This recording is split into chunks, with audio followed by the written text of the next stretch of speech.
네, 창세기 54번째 시간, 창세기 28장 전체를 보도록 하겠습니다. 자, 야곱이 이제 쫓겨나서 이제, 자신의 집을 떠나서 이제 삶의 여정을 시작하게 되는데, 창세기 끝날 때까지 이제 야곱의 이야기로 시작해서 야곱의 이야기로 끝납니다. 근데 오늘은 중요한 이제 대목이 등장하죠. 야곱이 바로 아버지 이삭의 하나님, 또 아브라함 할아버지의 하나님이 아니라 나의 하나님이 되는 그 하나님을 개인적으로 만나는 귀한 사건이 등장하는 게 바로 28장입니다. 그래서 인생이 펼쳐지는 거죠. 야곱의 인생. 네.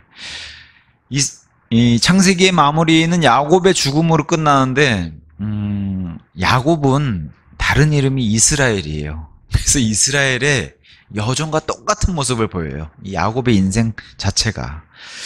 자, 야곱의 여정은 크게 이제 다섯 개 이렇게 단락으로 나눌 수 있는데, 자, 구약에 이제 자신을 드러낸 하나님을 만나는 장면이 바로 오늘 장면이고, 그 다음에 하나님께서 야곱을 이제 복종시키세요. 그게 이제 창세기 29장에 30장. 야곱을 때론 하나님이 멈추게 하세요. 야곱이 가려고 하는 것도. 그래서 하나님이 야곱의 인생에 하나님이 개입하셔가지고 이 하나님과의 같이 동행하는 이런 장면들. 또 야곱을 세상과 이런 죄로부터 분리해주고 성별하시고 이런 일들을 또 창세기 33장, 44장에서 보여주시고, 야곱의 성장 과정, 성화도 이제 창세기 35장에서 드러나고, 그래서 야곱의 전반적인 인생을 통해서 오늘 하나님을 만난 이 28장부터 시작해가지고 야곱의 우여곡절, 고난의 삶, 이것을 살펴보면서 우리네 인생하고도 너무 닮아있다 라는 그런 것을 같이 살펴보도록 하겠습니다.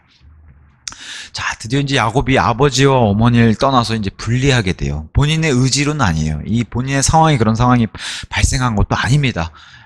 하지만 본인이 뿌린 거예요. 그 하나님의 영적인 것을 추구하다가 형의 그 장자권을 훔친 거죠. 말 그대로 속이고 사기쳐서 빼앗은 거고, 그 대가를 톡톡히 치르는 게 바로 오늘부터의 사건입니다. 자, 야곱을 이제 에서는 죽이려고 해요. 아버지 어머니가 눈을 버젓이 뜨고 있는데 자식들끼리 싸움이 나가지고 한 자식이 죽이려고 하는 모습이 이제 이러면 가정이 얼마나 나날이 근심이고, 이게 이 풍파가 얼마나 심하겠어요, 가정 내에. 자, 야곱을 증오했다라고 에서는 돼 있어요. 증오했다. 그래서 27장 41절에 에서가 뭐라고 해요? 아버지 이삭이 죽는 날, 그날 너도 죽는다. 그겁니다. 나의 아버지 애곡의 날, 그때 야곱을 살해하겠노라. 그냥 죽이겠다도 아니에요. 에서가 사냥꾼 아닙니까? 짐승을 잔인하게 죽일 때 사냥하는 것처럼 살해하겠다는 말을 씁니다. 자기 형제 쌍둥이 야곱에게. 야곱은 어쩔 수가 없어요. 자기가 이걸 뿌린 대로 거둔 겁니다. 자, 하나님의 복음 받았어요. 인간적인 방법으로, 육신적인 방법으로.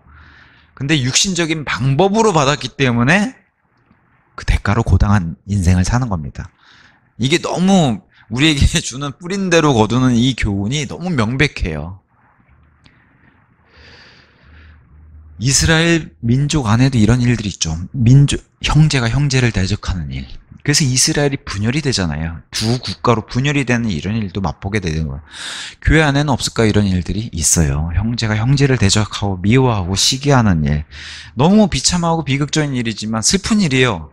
근데 에서가 야곱을 증오하고 했던 것처럼 이스라엘 민족 안에서도 있었고 교회 안에서도 지금도 버젓이 일어난 일입니다.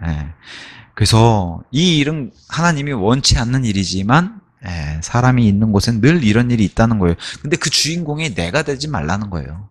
주인공이. 자, 1절에서 7절에는 아버지가 아들을 불러서 이제 떠나보내기 전에 하나님 말씀도 전하고 당부의 말을 전합니다. 가장 중요한 게 뭐예요? 자, 1절, 그런즉 이삭이 야곱을 불러 그를 축복하고 그에게 명하여 그에게 이같이 말하였더라. 너는 가나안의 딸들 중에서 한 아내를 취하지 말지니라. 이겁니다. 가장 먼저 얘기를 꺼내. 가면은 건강 조심하고 이런 게 아니고 하나님을 경배하고 이게 아니고 뭐부터 해요? 가나안의 딸들 중에서 한 아내를 취하지 말지니라. 하나님의 말씀하고도 대치가 되고, 아버지 어머니를 가장 근심케 했던 게 바로 에서의 이 여인들이었어요. 그래서 이 여인이 야곱에게만큼은 이게 임하면 안 되기 때문에 가장 먼저 몇 번 반복해요? 3번이나 반복해요. 이거 굉장히 의미심장하죠. 하나님의 말씀처럼 3번이나 반복해요. 절대 이방 여인이랑 결혼하지 말아라. 1절, 6절, 2절. 이 정도면 굉장히 성경이 많이 강조하고 있는 거죠. 엄청나게 강조하는 거예요.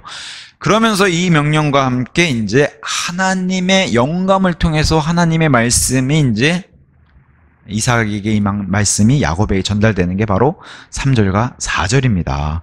그리하여 너가 많은 수의 백성이 되도록 전능하신 하나님께서 너에게 복을 주시고 너를 다산하게 하시며 너를 번성하게 하시기를 기원하노라. 또 아브라함의 복을 너에게 주시기를 기원하노니 곧 너와 함께한 너의 씨에게로다. 이는 너가 타국인으로 있고 하나님께서 아브라함에게 주신 그 지역을 너가 상속받게 하려 함이라. 하나님의 말씀, 아브라함의 약속이 그대로 이삭에게 왔고 그대로 이제 야곱에게 전달이 되는 하나님의 말씀을 전하는, 하나님의 말씀을 전하려면 당연히 하나님의 영감으로 전하게 되고 그것을 기록해 주신 게 바로 창세기에 기록이 되어 있는 거죠. 네. 단순히 이삭은 지금 부모의 입장을 넘어서 전달을 하는 겁니다. 육체적으로는 부모이기도 하지만 이삭은 또한 믿음의 조상으로 말씀을 전하고 있어요. 믿음의 조상으로. 자, 그래서 그 출발이 다시 한번 당부하자면 뭐예요? 믿는 여인과 결혼해야 된다. 이게 출발이라는 거예요. 이러고 나서야 주님과의 동행을 시작할 수 있다. 굉장히 중요한 요소입니다. 그래서 결혼을 굉장히 중요하게 여기는 거예요. 이삭이 결혼의 본보기가 됐잖아요. 리브카를 얻는 것을 통해서 야곱에게 동일한 걸 주문을 하고 에서가 실패한 부분이 바로 이 부분이라는 걸 얘기를 합니다. 자, 그러면서 6절에서 9절 에서 이야기가 등장을 하는데 에서가 이삭이 야곱을 축복하며 파단 아람에서 야곱에게 한 아내를 얻게 하려고 그를 거기로 떠나보낸 것과 아내를 얻는다는 그 주제와 이삭이 야곱을 축복하는 동안 그가 그에게 책무를 주며 말하기를 너는 가나안의 딸들 중에서 한 아내를 한 명도 취하지 말지니라 한 것을 에서가 보았을 때요 야곱이 그의 아버지와 그의 어머니에게 순종하여 파단 아람으로 간 것을 에서가 보았을 때니 에서가 가나안의 딸들이 자기 아버지 이삭을 기쁘게 하지 않은 것을 알았으므로 그때 에서가 이스마엘에게 가서 느바요의 누이이자 아브라함의 아들 이스마엘의 딸인 마할랏을 자기 아내로 삼고자 이미 그에게 있는 두 아내들에게 데려왔더라. 세 번째 아내를 데려온 거예요. 자, 여기서 에서가 한 나름대로 깨달은 게 있어요. 아, 내 아내들이 아버지 어머니를 근심케 하니까 그러면 나도 믿음의 여인을 한번 데려와야 되겠다 해서 선택한 게 바로 이스마엘입니다. 잘못 짚었죠. 분명히 아버지 이삭이 여인을 아내를 얻게 하려고 자기 외삼촌에게 보낸 것, 또 자기 어머니가 어떻게 결혼했는지를 알잖아요. 아들들은 그 얘기를 들어서. 이삭이 두려워한 것은 에서가 야곱을 증오하고 죽이는 이 일이 아니에요. 왜 그런지 아세요? 이삭은 이것에 걱정을 안 해요. 왜 그런지 아세요? 야곱을 하나님이 보호하고 계시니까. 절대 못 죽여요, 이삭이. 그걸 걱정한 게 아니에요. 이삭이 걱정했던 건 뭐냐? 야곱조차도 한순간에 봤다가 홀라당 넘어가가지고 가나안의 딸들 취할까봐 이게 훨씬 두려운 일이에요. 여기 계속해서 반복하잖아요. 여자 잘 얻어야 된다. 여자 잘 얻어야 된다. 이 얘기하고 있는 거예요, 지금. 이삭이 야곱을 보낸 이유, 이삭의 입장에서 가장 중요한 거는 바로 며느리입니다. 며느리 때문에 보냈다고 얘기를 하는 거예요. 왜? 가나안의 여인들이 두려웠기 때문에. 둘러싸고 있는 게 다 가나안 여인들이잖아요. 이것을 벗어나서 자기 친족들에게 보낸 거. 이게 이제 이삭의 입장에서 가장 중요한 문제입니다. 가나안의 딸들과 결혼한 에서는 잘못된 판단을 이렇게 하죠. 여전히 육신적인 모습을 보여줍니다. 가나안의 딸들과 결혼이 잘못된 것이라는 것을 여기 와서 깨달았게 되니까 얼마나 에서가 잘못 살았던 거예요. 이 가나안의 딸들 두 아내를 취한 것 자체가 이삭과 리브카에게는 근심이 됐다, 비통한 일이었다라고 이미 창세기 26장 34절 35절에 기록이 돼 있어요. 그러니까 어머니 아버지의 근심이었죠. 며느리와, 그리고 어머니 아버지가 이렇게 비통하게 생각한 기록을 봤을 때는 가정 내에서도 이 며느리와 고부 갈등이 있었던 걸로 보이죠, 아무래도. 그래서 에서가 깨달은 건 하나님의 복이 거부된 이유가 바로 아내 때문이구나 해서 선택한 게 이스마엘이라는 거예요. 나도 그럼 친족에게 가서 아버지에게 칭찬받는 며느리를 데려와야 되겠구나. 근데 믿는 자와 결혼하지 않아서 이런 문제가 터졌다면 믿는 자랑 나도 결혼하면 되지 않겠나 해서 선택한 게 이스마엘이었고 그렇게 해서 한 여인을 데려왔다는 거예요. 이게 바로 에서가 보여주는 마음에서 우러나와서 하나님을 온 마음을 다해서 믿는 게 아니라 종교적인 거칠애로 그럴싸하게 보이는 걸로 이게 종교인의 행동을 보여준 거예요. 외적인 모양 이렇게 보이면 될 것이라고 한 거. 이게 전형적으로 본성에 속한 사람의 모습을 보여준 거고 그 유명한 디모데후서 3장 5절의 말씀처럼 경건의 형체는 있는데 경건의 능력을 부인하게 되는 이런 모습이라는 거예요. 이게 다 육신적인 종교적인 모습을 보여주는 에서를 통해서. 그리고 에서보다도 훨씬 더 선배잖아요. 이스마엘이 이 모습에는. 그죠? 이스마엘도 들사람이고 사냥꾼이잖아요. 예. 같은 기터끼리 모이는 겁니다. 형형색색이라 하죠.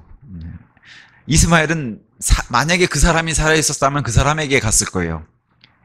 이들의 족보로 따지면 가장 선두에 섰던 카인. 그렇지 않겠어요? 카인, 이스마엘, 에서 다 이 계통들.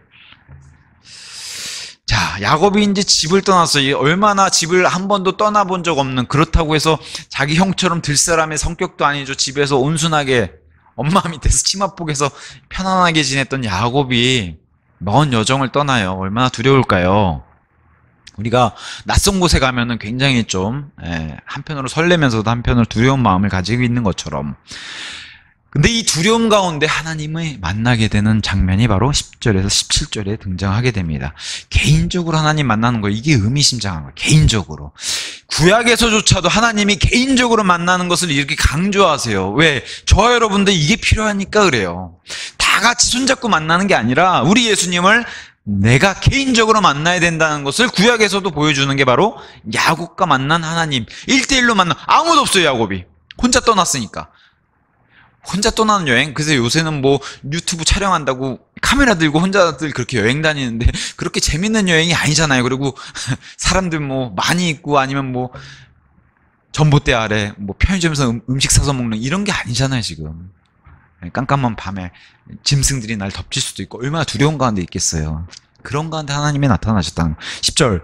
그리고 야곱은 베르쉐바. 이 베르쉐바가 이제 옛날 성경에 브엘세바로 되어 있는데 요새 뉴스 보시면 베르쉐바가 나와요. 왜? 이 도시가 지금도 있고 최근에 이란에 공격받아가지고 베르쉐바가 초토화된 게 뉴스에 등장하거든요. 이름 그대로 베르쉐바로 나와요.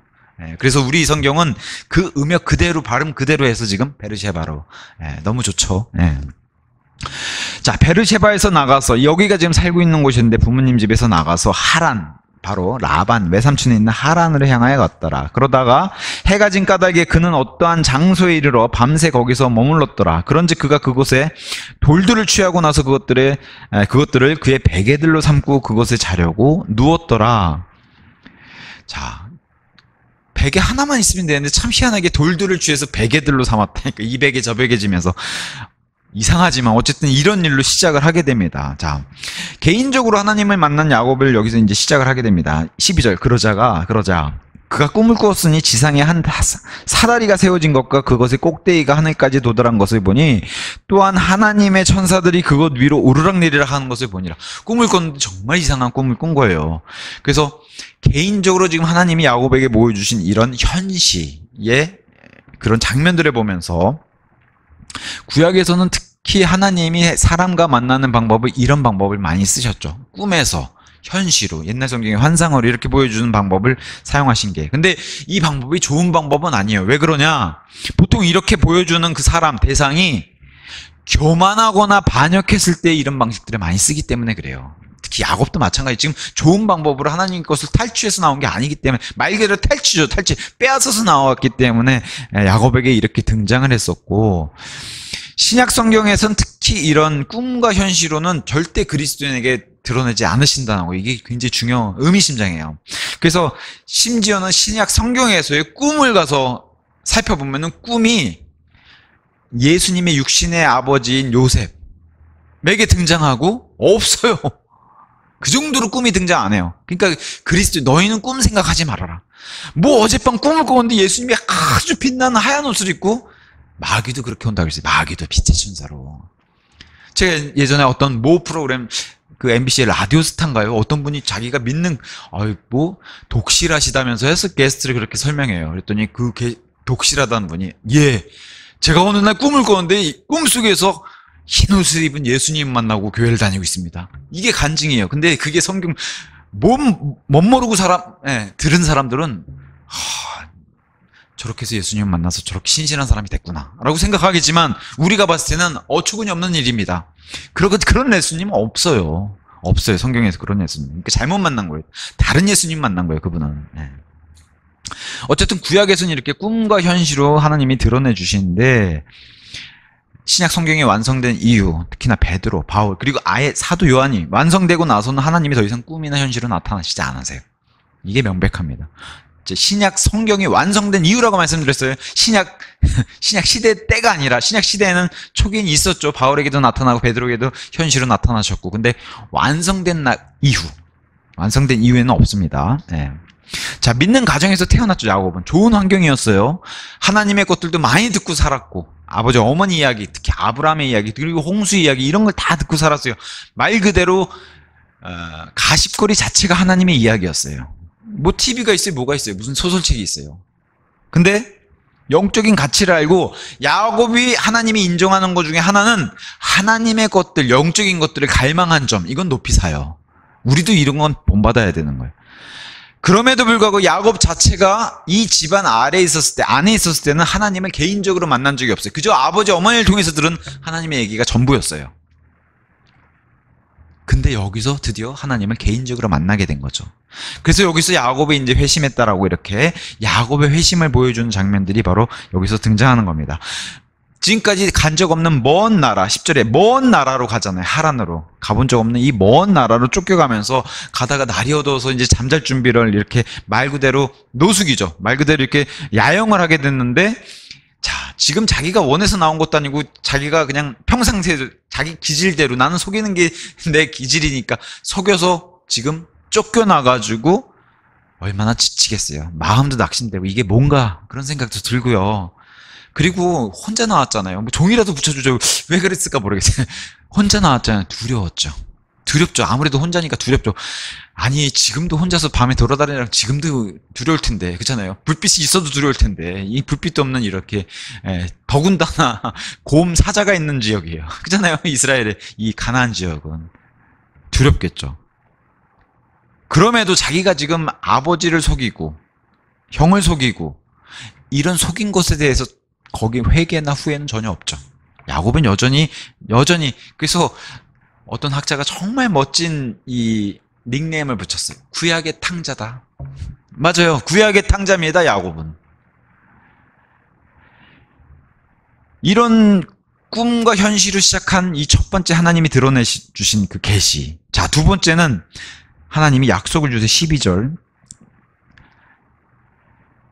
야곱이 어떤 분은 이런 참 멋진 표현이었어요. 깨어있는 날보다 잠들었을 때 더 지혜로웠다. 왜냐면 하나님의 사다를 입으면서 이 하나님의 일들을 겪었으니까 훨씬 더 지혜로웠다. 그걸 잠들어 있을 때가. 야곱이 여기서 직접 본 게 뭐예요? 천국이 있구나. 말로만 듣던 천국이 진짜 있구나를 봤어요. 그리고 천국이 그냥 막연한 줄 알았는데 실제적인 장소인 거를 여기서 진짜 봤어요. 그리고 사다리가 있고 천사들이 오르락내리락 하는 걸 보니까 갈 수 있는 곳이라는 것을 여기서 깨달았어요. 그죠? 천국이 진짜 있구나. 실제 장소구나. 갈 수 있는 곳이구나. 이건 막연한 거랑 다르죠. 이거를 계시해 주신 분이 하나님이시고, 그래서 하나님께서 야곱에게 보이신 사다리란 존재가 굉장히 중요하죠. 그래서 이 사다리를 통해서 자신을 계시하고 이 사다리를 놓으신 분이 자신임을 말씀하신 게 바로 여기서 등장하는 겁니다. 13절. 그리고 보라, 주께서 그 위에 서서 이같이 말씀하셨느니라. 나는 너의 조상 아브라함의 주 하나님이요 이삭의 하나님이라. 너가 그 위에 누운 그 지역 곧 그곳을 내가 너와 너의 씨에게 주겠노라. 하나님이 직접 나타나서 말씀하시니까 야곱이 얼마나 그동안 말로만 듣던 아버지 아브라함, 할아버지가 만났던 그 하나님, 아버지 이삭이 만났던 그 하나님, 여기서 하나님은 아직 야곱까지는 받아들이지 않으시고 야곱이 받아들이 개인적인 관계가 형성이 안 되니까 아브라함의 하나님, 이삭의 하나님에서 딱 끊으시죠. 이 이후가 돼야지 아브라함의 하나님, 이삭의 하나님, 야곱의 하나님이 되는 거예요. 이 이후가 돼야. 근데 아직까지 개인적인 관계가 형성이 안 됐으니까 이삭의 하나님에서 딱 끊어지는 것을 보여줍니다. 그러면서 이 사다리를 놓은 존재가 바로 자신임을 드러내시면서, 근데 이 사다리를 보니까 천국까지 연결이 돼 있으니까 얼마나 이 사다리가 길겠어요. 이게 바로 죄인과 하나님과의 관계, 거리예요. 채울 수 없는 이 간극이 바로 이 사다리로 보여주는 거예요. 엄청난 차이죠. 내가 과연 갈 수 있을까, 이것을. 하나님과 죄인 사이에 이렇게 엄청난 차이가 있다는 걸 여기서 창세기에서 보여주는 겁니다. 그래서 이 엄청난 차이임에도 불구하고 하나님이, 사람이 이걸 갈 수가 없기 때문에 하나님이 이 간격을 좁히시면서 사람으로 오셔가지고, 하나님이시자 사람으로, 그래서 신성과 인성을 다 가지신 예수님이 오시는데 이 사다리가 곧 본인이라고 얘기하죠. 나를 통하지 않고는 이 천국으로 갈 수 없다라고. 그래서 예수님이 직접 오셔서 이 얘기를 하시면서 죄인이 하나님께로 갈 수 있는 방법, 이 방법이 있다는 사실도 예수님이 직접 이 땅에 오셔서 말씀해 주신 게 바로 사다리 얘기예요. 그래서 요한복음 1장 51절, 이어서 그분께서 그에게 말씀하시기를 진실로 진실로 내가 너희에게 말하노니 이후로는 너희가 하늘이 열리는 것과 하나님의 천사들이 인자 자신의 위에서 올라가고 내려가는 것을 보리라. 마치 과거에 야곱의 꿈에서 사다리를 본 것처럼 이제는 예수님 자신이 오르락내리락, 그 위에서 천사들이 오르락내리락하는 그 사다리가 바로 나였다 라는 것을, 구약에 등장한 예수님에게, 그죠? 구약에 말씀하신 이 예수님이 동일인이라는 것을 신약에도 이렇게 얘기해 주신 거죠. 천국에는 나를 통하지 않고선 갈 수 없다. 내가 길이고 문이고 사다리라는 사실을 여기서 보여주십니다. 그래서 이 사다리는 우리 힘으로 갈 수가 없다는 걸 계속 강조를 하죠. 구약이든 신약이든 우리 힘으로 갈 수가 없어요. 우리의 선행으로 갈 수 없고 업적으로 갈 수 없어요. 야곱이 뭘 했는데요? 속이기만 했지. 뭘 했는데요? 하늘에 계신 우리 힘으로는 절대 갈 수 없다. 창세기 28장에는 묘하게 하늘이 열려있다는 기록이 없어요. 그냥 사다리만 있다는 표현. 천국에 다다른 사다리라는 표현이 있지 하늘이 열려있다는 표현이 없는데, 요한복음에는 이 하늘이 열려있다는 표현이 이후로는 너희가 하늘이 열리는 것과 라는 표현을 해서 기록을 해주죠. 하늘이 열리는 것은 예수 그리스도를 통해서만 열리는 거예요. 그걸 신약에 와서 계시를 해주는 겁니다. 창세기에서 계시하는 이 구원의 진리, 그래서 창세기에는 신약의 진리가 숨어 있어요. 그래서 신약을 통해서 구약을 해석하는 겁니다. 자, 내가 이제 아브라함에게 약속한 저 가나안 땅, 아브라함에게 주겠다고 한 땅을 너에게도 주겠다. 약속의 말씀을 이렇게 주세요. 14절 계속 읽어볼게요. 그리고 너의 씨는 땅의 티끌까지 같이 되리니 너는 서쪽과 동쪽과 북쪽과 남쪽으로 퍼져나가리라. 그리하여 너와 너의 씨 안에서 땅의 모든 족속들이 복을 받으리라. 자, 약속의 땅의 주인의 얘기를 여기서 다시 해요. 아브라함에게 해주신 약속, 아버지 이삭에게 해주신 약속을 똑같이 야곱에게 해주십니다. 그래서 이 약속을 통해서 우리는 반드시 알죠. 저 땅에, 지금 팔레스타인 땅에 살고 있는 이스라엘, 저 땅의 진정한 주인은 누구예요? 이스라엘이에요. 아무리 세상 사람들이 팔레스타인하고 사이좋게 지내라, 좀 반반 나눠서 사이좋게 이렇게 나눠서 지내면 안 될까 얘기해도 저 땅의 진정한 주인은 이스라엘입니다. 이건 명백해요. 또 성경에 그렇게 기록돼 있고 이미 저 땅을 이스라엘에게 줬기 때문에. 언제까지요? 영원히. 그래서 하나님이 인정하는 합법적인 주인은 이스라엘입니다. 하나님의 약속을 사람이 깰 수가 없어요. 개입할 수도 없어요. 그리고 하나님의 약속은 영원해요. 그래서 두려운 겁니다. 하나님이 한번 주시겠다 그러면 아무도 못 뺏는다는 거예요. 그래서 이스라엘은 저기로 반드시 돌아온다라고 예언이 되는데 돌아왔죠. 그리고 모두가 다 돌아온다고. 그건 언제예요? 장차 예수님이 이 땅에 도래할 때는 다 세상에 흩어진 그 모든 이스라엘이 다 돌아와서 저 땅에 거하면서 산다고 이제 기록이 되어 있는 겁니다. 약속의 땅의 말씀을 야곱에게 주신 거예요. 야곱의 다른 이름은, 아직 이스라엘이라는 이름은 등장하지 않았지만 이제 좀 있으면 이스라엘로 바꿔줘요. 이름 자체를. 그래서 야곱의 인생은 지금 저 땅에 살고 있는 저 후에, 이스라엘 후에 저 민족하고 너무 흡사하게 닮아 있다는 거죠. 고난의 민족, 슬픔의 민족. 야곱도 똑같잖아요. 지금 고난, 슬픔. 야곱의 하나님은 아직입니다. 그래서 주님과 개인적인 이렇게 관계를 맺고 나서 관계 회복이 돼야지 그 이후로 나의 하나님이라고 부를 수 있는, 이후에는 야곱의 하나님이라고 불리시죠. 저와 여러분도 마찬가지예요. 갈보리에서 우리를 위해서 대신 죽어주신 예수님과 관계 회복이 돼야지만 그분이 나의 구원자가 되시고 그분이 나에게 영원한 생명도 주실 수 있는 거예요. 우리를 위해서 자신의 생명을 내어주셨는데 하나님이 자 로마 군인이 죽였어요. 예수님을. 유대인 종교 지도자들이 죽이고 유대인 백성들이 죽였어요. 근데 이들이 죽이기 이전에 하나님이 자신을 먼저 스스로 내어놓으셨다는 거예요. 이들이 아무리 죽이려고 해도 하나님을 죽일 수 없는 존재들이에요. 그럼에도 불구하고 하나님이 먼저 자신의 생명을 내어주셨다. 왜 그래요? 저와 여러분을 살리시기 위해서. 그래서 이분께서 온 세상의 죄값을 치르시고 죽으셨지만 여기서 끝난 게 아니라 죽은 자들로부터 부활하셨다. 그래서 그 사실을 나 같은 사람도 살릴 수 있는 그런 구원자시다. 믿기만 하면 구원해 주신다는 거예요. 그러면 하나님의 은혜 안으로 우리도 들어간다는 겁니다. 그래서 성경이 말씀하시는 그 복은 항상 하나님과의 개인적인 관계를 통해서 온다는 거예요. 하나님은 개인적으로 만나고 개인적으로 그분과 교제하고 그분이 개인적으로 내 안에 들어오셔야지 하나님의 복이 출발한다는 거죠. 예, 야곱이 그걸 얘기하고 있고. 자, 여기서 세 가지 약속을 15절에서 주세요. 그런즉 보라 내가 너와 함께 있느니라. 그리고 너가 가는 모든 곳들에서 너를 지키겠으며 너를 이 지역 가운데로 다시 데려오겠노라. 이는 내가 너에게 이야기한 것들을 내가 이룰 때까지 내가 너를 떠나지 않을 것이기 때문이라. 자, 세 가지 약속. 너와 함께 있느니라. 하나님이 임재하고 계시다는 것을 너가 꼭 기억해라. 그래서 하나님은 늘 우리와 함께 계신 분이시고 절대 떠나지 않은 분이시죠. 신약 성경에서도 이걸 동일하게 얘기하고 계신 게 히브리서 13장 5절. 너희의 생활 방식에 탐욕이 없게 하라. 그리고 너희가 가지고 있는 것만큼 그것들로 자족하라. 이는 그분께서 말씀하시기를 내가 결코 너를 떠나지도 아니하겠고 너를 버리지도 아니하겠노라 하셨기 때문이라. 마태복음의 제자들에게 하신 대유엠의 말씀을 주시면서 뭐라고 얘기했어요? 세상 끝까지 너희와 함께 하겠노라. 절대 떠나지 않으시고 지금도 임재에 계시다는 거예요. 저와 여러분 안에 계시죠. 지금도 임재에 계시다. 그것을 야곱에게도 동일하게 얘기해 주셨고 그 다음에 너를 지키겠으며 보호해 주겠다는 겁니다. 우리 하나님께서 베풀어 주신 구원은 한 번 베풀어 주셨으면 영원한 거예요. 중간에 뭐 의심 가고 불안하다고 해서 끊기는 게 아니라 한 번 주시면은 영원하게 구원 유지되기 때문에 우리가 걱정 없이 오늘 죽더라도 천국에 가는 겁니다. 그게 확신이라고 얘기하는 거예요. 그래서 교회에게도 동일한 말씀을 주셨을 때 뭐라고 얘기했어요? 교회는 그분의 지체들이다. 이제는 완전히 소속돼 있기 때문에 예수님의 소속이라는 거예요. 예수님의 소속. 그러니 내가 너를 지키겠다. 우리가 우리를 못 지켜요. 우리가 하나님을 해서 뭘 해서 지킬 수 있는 게 아니에요. 그분이 우리를 지켜주신 거예요. 구원을 스스로 지켜야 한다고 말씀하시지도 않으시죠. 내가 너를 지켜주겠다. 자, 너를 다시 데려오겠노라. 인도하시는 분도 하나님이세요.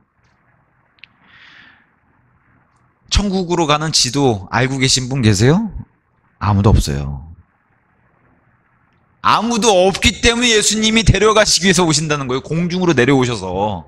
천국으로 아무도 못 가니까, 아무도 모르니까 직접 에스코트 하시러 이렇게 내려오셔가지고 인도해 주시는 거예요. 천국으로. 셋째 하늘에서 첫째 하늘까지 내려오셔서 우리를 반기시고 데려가시는 거예요. 주님만 믿고 신뢰하면 된다. 그럼 그분께서 다 인도해 주신다는 거예요. 16절 17절. 그러자 야곱이 그의 잠에서 깼으며 그가 말하기를 주께서 확실히 이곳 안에 계시는데 내가 그것을 몰랐도다 하였더라. 그러고 나서 그가 무서워하여 말하기를 이 얼마나 무시무시한 곳인가. 이곳은 다름 아닌 하나님의 집이요 이곳은 하늘의 대문이로다 하였더라. 하나님이 계신데 내가 몰랐구나. 근데 우리 하나님은 어디든 계시죠.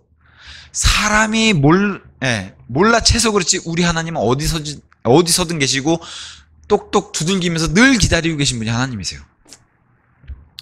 여기서 강한 확신을 가지죠. 야곱이. 그래서 저와 여러분도 마찬가지라는 거예요. 우리는 하나님께서 일하시고 역사하신 것을 알지 못하는 경우가 대다수론 다반사라는 거죠.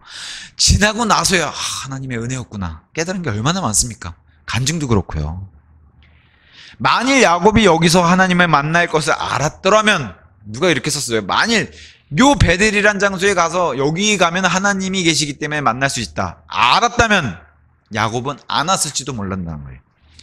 하나님이 계신데 안 왔을 거라는 거예요. 왜? 자긴 죄인이고 하나님 앞에 가려면 자기 죄 이걸 가지고 하나님 앞에 양심에 찔리고 이럴 때만 내가 하나님을 어떻게 만나? 피했다는 거죠. 자신의 죄가 두려워서.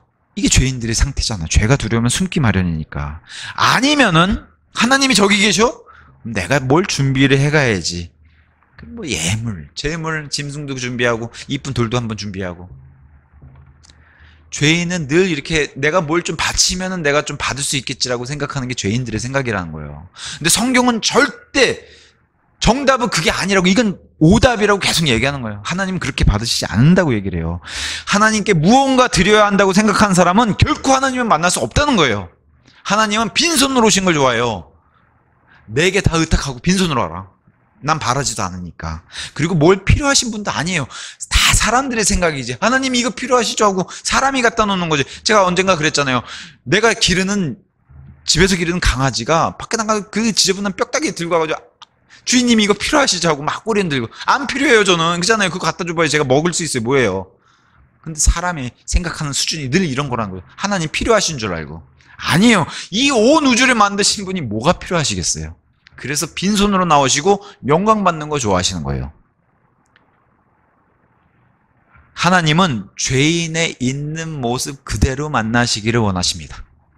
그저 뭘 가지고 오라는 거예요? 상한 영, 통해하는 마음, 이것만 가지고 오라는 거예요. 그걸 가지고 와서 일단은 관계부터 좀 회복을 하자. 이거 회복한 뒤에 내가 받아줄게. 그 뒤에 예물을 가져오든 재물을 가져오든 그 뒤에 받아줄게. 일단 관계 회복을 먼저 하자. 그래서 저와 여러분도 하나님께 경배드리고 찬양하고 이런 거 좋아요. 근데 받아주지 않으면 아무 소용이 없잖아요. 뭐부터 하라는 거예요? 일단 구원부터 받으라는 거예요. 구원부터 받고 하나님과 자녀 관계가 돼야지 하나님께 예배도 드리면 예배도 받으시고, 찬양을 드리면 찬양도 받으시고, 기도도 드리면 기도도 받으시는 거지. 구원도 못 받고 이걸 하겠다 그러면 남의 자식이 와서 드리는데 안 받으시겠다는 거예요. 그 얘기를 지금 야곱에게 동일하게 하는 겁니다. 자, 야곱이 와가지고 놀라운 이 고백을 놀라우면서 하죠. 두려워하고 무서워하면서 여기가 하나님의 집이고 하나님의 대문이구나. 우리 예수님을 다 표현한 이 단어들이에요. 신약에 와서는 내가 그 좁은 문, 좁은 길, 그 문이다. 대문. 그죠? 좁은 문과 좁은 길도 마태복음 7장에 하신 말씀이고, 내가 그 길이요 진리요 생명이다. 그 길, 진리 말씀하신 요한복음 14장 6절이고, 자, 모든 집마다 지은 자가 다 있죠. 이 모든 걸 다 지으신 분은 하나님이시다. 그래서 여기 하나님의 집, 여기도 다 하나님의 것이에요. 그래서 이 모든 게 여기 하나님이 계셨구나. 계셨는데 내가 안 보인다고 몰랐구나. 안 계시는 줄 알았구나. 이게 죄인들의 상태죠. 그러니까 사람들만 안 보면 범죄를 저지르죠. 그죠? 사람들 안 보면은 노상방뇨하고 그러는 거예요. 안 보는데요. 근데 하나님은 다 보고 계시다. 피할 수 없다는 거예요.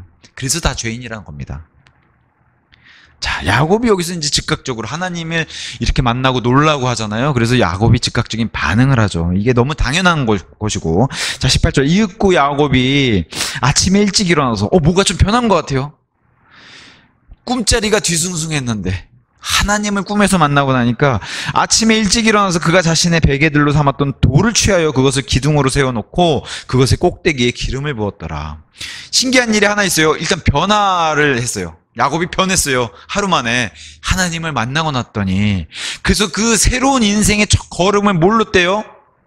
물론 미숙함이 있죠. 아직 이제 막 하나님을 만났기 때문에 미숙함은 있지만 분명하게 하나님의 사람으로 변화가 돼서 아침에 일찍 일어나, 그리고 세상은 그대로지만 자신이 변화가 됐어요. 그래서 자기가 베고 있던 분명히 많은 돌들 중에 다 베개들로 삼았던 베개들이라고 설명했는데 여기서 보세요. 많은 자신의 베개들로 삼았던 돌 하나만 취해요. 예수님을 또 상징합니다. 돌 하나를 취해서 그 돌에게 기름을 부어요. 의미심장하죠. 돌에게 기름을 부어요. 새로운 아침, 새로운 인생, 새로운 사람. 아니, 하룻밤 사이에 사람이 변했어요. 사람을 변화시키는 수 있는 것은 유일하게 하나님과 하나님의 말씀밖에 없습니다. 예, 사람을 변화시키는. 아니, 저는 부모님 새 사람이 됐어요. 갱생했어요. 아니요. 변한 것처럼 보일 뿐이지 사람은 절대 변하지 않습니다. 사람의 본질을 완전히 뒤집어서 바꿀 수 있는 것은 하나님과 하나님 말씀밖에 없어요. 야곱이 이렇게 변한 겁니다. 밤새 하나님을 만나고 나서. 그래서 베개로 삼은 그 많은 돌들 가운데 하나의 돌을 취해가지고 보세요. 기둥으로 세우고 기름을 부었어요. 이 돌이 누구세요? 나중에 이스라엘에서 태어나시는 메시아 그리스도. 기름. 메시아 그리스도가 기름 부음이란 뜻이잖아요. 그리고 이스라엘에게서 한 남제 사내아이가 태어나잖아요. 이스라엘 야곱에게서 태어난 사내아이. 그 돌의 상징 야곱이 기름 부음. 계시록 12장에 가서는 한 여자 등장하죠. 그 여자를 이스라엘에 표현해 거기서 한 사내아이가 태어났는데 그 사내아이가 누구예요? 메시아. 자, 야곱이 본 예수님의 예표는 사다리, 대문, 돌. 근데 이 돌이 또 예수님의 강력한 예표죠. 돌. 우리 예수님 건축자들이 버린 모퉁이의 머릿돌. 집 질 때 이게 없으면 집을 못 짓는데 다 짓고 났더니 아유 없어도 됐던 돌이네 하고 무시한 그런 돌이 됐는데 가장 중요한 돌이라는 거죠. 그래서 누가복음 20장 17절에 18절에 이렇게 얘기합니다. 누가복음 20장 17절 18절에 이에 그분께서 그들을 보시며 종교 지도자들을 보시며 이같이 말씀하셨느니라. 그렇다면 건축자들이 거절한 돌 바로 그것이 모퉁이의 머릿돌이 되나이다 라고 기록된 이것은 무엇이냐. 그래서 예수님이 설명해 주세요. 누구든지 그 돌 위에 떨어지는 자는 부서질 것이나 누구든지 누구에게든지 그 돌이 떨어지게 되면 그것이 그를 잘게 가루로 부수리라.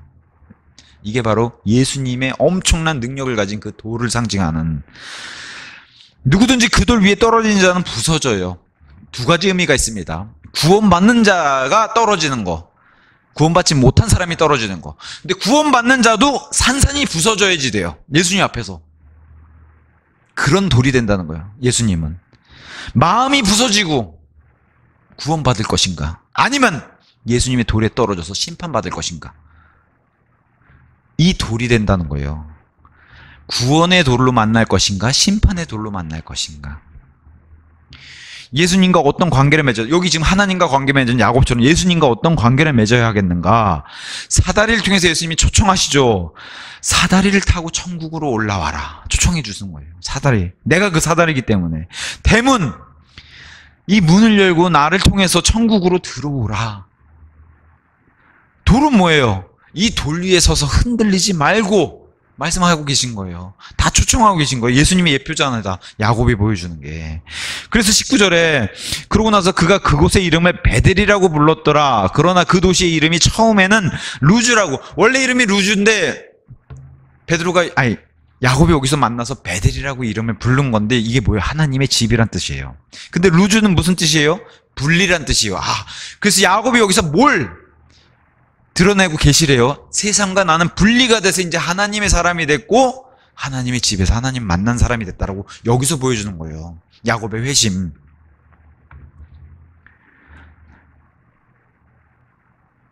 저와 여러분도 마찬가지로 분리는 죄와 세상과 마귀.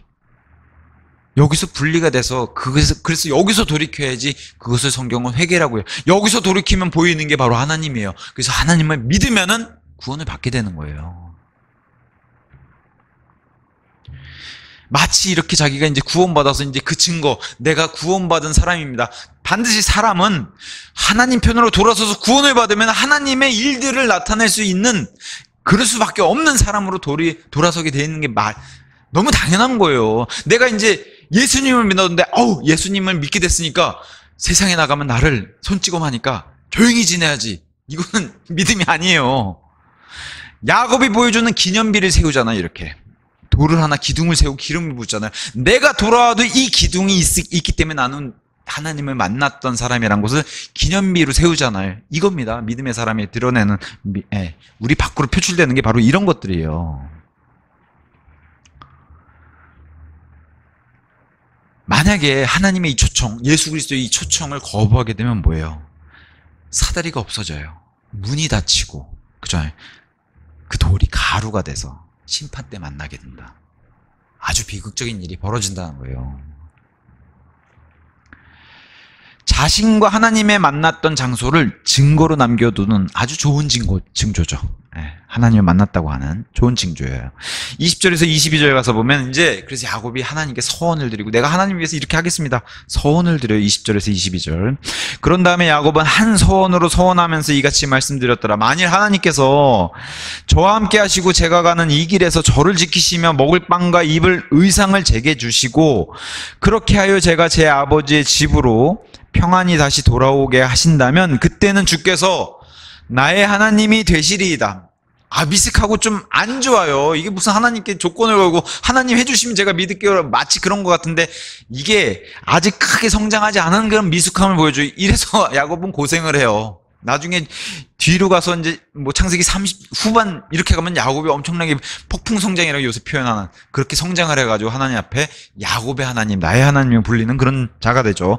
자, 그리고 제가 기둥으로 세운 이 돌, 이게 증거입니다 라고 보여주면서 하나님의 집이 되리라. 그리하면 당신께서 제게 주실 모든 것 중에서 반드시 제가 10분의 1을 당신께 드리겠나이다. 아직 율법도 생기기 전인데 벌써 하나님께 10분의 1을 드려야 된다는 것을 야곱이 여기서 밝혀요. 이게 바로 자기보다 더 높은 직위, 더 높은 존재에게 바치는 이 당시의 그 중동의 풍습 문화였고 그게 바로 하나님께서 인정해 주신 하나님 방법이기도 했어요. 그래서 이게 율법에도 들어가기도 했고요. 자, 성경에 등장한 첫 서원입니다, 이게. 자, 주님이 임재하고 계시고 야곱을 만나 주셨고 보호해 주시고 그리고 주님이 공급해 달라고 지금 주님께 요청을 하고 보호를 인정하면서 실질적으로 행함을 이제 보였죠. 그래서 야곱이 아직 미숙하고 어려요. 아기 상태. 우리로 따지면 아기 상태죠. 이제 막 신약적인 교리로 접근해 보면 이제 다시 태어난 아기 응리하고 태어난 그런 수준이란 말이에요. 그래서 야곱이 미숙함을 보이기는 하지만 하나님의 약속을 온전히 받아들이지 왜냐면 아브라함도 다 이랬고 그잖아요. 아브라함도 믿어서 구원받았는데도 아내를 팔아먹고 막 그런 일 벌였는데요. 뭐 아브라함이 그 정도면 뭐 야곱은 더 하겠죠. 하지만 야곱이 입에서 놀라운 고백이 나오죠. 나의 하나님. 아브라함의 하나님, 이삭의 하나님이 아니라 나의 하나님. 이겁니다. 이제는 나의 하나님. 우리 예수님께서 부활하신 뒤에 처음으로 만난 막달라 마리에게 뭐라고 얘기하세요? 이제는 나의 아버지, 너희의 아버지, 나의 하나님인 너희의 하나님. 그죠? 저와 여러분도 마찬가지죠. 나의 하나님, 야곱처럼 이렇게 개인적으로 나의 하나님이 되셔야 되는 거예요. 형제님이 하나님이시잖아요. 우리 모두의 하나님이시잖아요. 그거는 마치 하늘을 날고 있는 슈퍼맨 보고 와 지구를 구해주세요랑 똑같은 거예요. 아무 상관없어요 나랑. 지구를 구해주시면 저도 거기에 쓸려서 뭔가 한 자리 하든가 도움을 받겠죠. 이런 수준이란 말이 아니에요. 나를 도와주세요. 나를 구원해주세요. 이거예요. 나의 하나님이 돼주시고 나의 구원자가 돼주세요. 저 사람의 구원자가 아니라 나의 구원자입니다. 나의 구원자. 나를 만나주세요. 제가 이렇게 변화가 되겠습니다. 제가 하나님께 이제는 드리겠습니다. 소원하게 되고 나의 하나님. 개인적으로 만나면 이렇게 되는 거예요. 개인적으로 만나게 되면. 자, 10분의 1이 바로 회심을 나타내는 실제적인 증거예요. 이럴 사람이 아니잖아요. 야곱이 이럴 사람이 아닌데 하룻밤 사이 이렇게 바뀐 거예요. 하루도 안 걸렸어요. 꿈꾼 사이, 밤새 꿈꾼 사이 이렇게 바뀐 겁니다. 하나님을 만난 이후 관계가 정리된 이후에 드릴 수 있는 거예요. 그전에 아무리 많이 드려봐야 소용이 없는 거예요. 이렇게 야곱처럼 하나님 만난 이후에 이제부터 내가 하나님께 무엇을 드리면 될까요? 변하는 거예요. 사람을 변화시키는 건 하나님이십니다. 변화가 없으면은 변해야 해요. 말이 좀 어려운가요? 변화가 없으면 변해야 돼요. 변화가 없으면 안 되는 거예요. 그리스도인들은. 내가 구원받은 사람인데도 하나님 향해서 변화가 없다. 이건 뭔가 좀 심각하게, 뭐가 고장나 있는 거예요. 변화가 있어야 됩니다. 야곱처럼 내가 하나님께 무엇을 더 드릴 수 있을까? 무엇을 더? 야곱의 마음은 탐욕으로 가득 찼던 사람이에요. 그러니까 형의 걸 막 뺏고 이렇잖아요. 탐욕. 죄로 가득 찼던 사람인데 이제 그 탐욕을 버리고 뭐예요? 하나님께 드리기를 원한 사람으로 바뀌었죠. 이겁니다. 성경이 보여주는 게.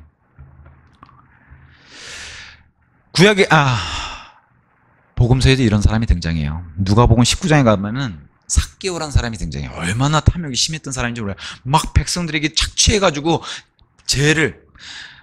재산을 막 축적했던 사람인데 예수님을 만나서 예수님과 관계가 정리되고 구원을, 예수님이 뭐라고 해요? 이 집에 구원이 도달했다.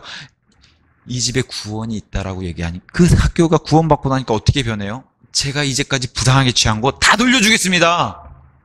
이렇게 변해야 되는 게 정상이라고 성경이 계속 얘기하는 거예요. 삭개오는 무언가 제가 드렸기 때문에 제가 구원받은 거 아닙니까? 이게 아니라 제가 구원받았기 때문에 이제는 다 다시 나눠주겠습니다. 이게 회개의 증거를 보여주는 거예요. 분명히 율법 전이에요.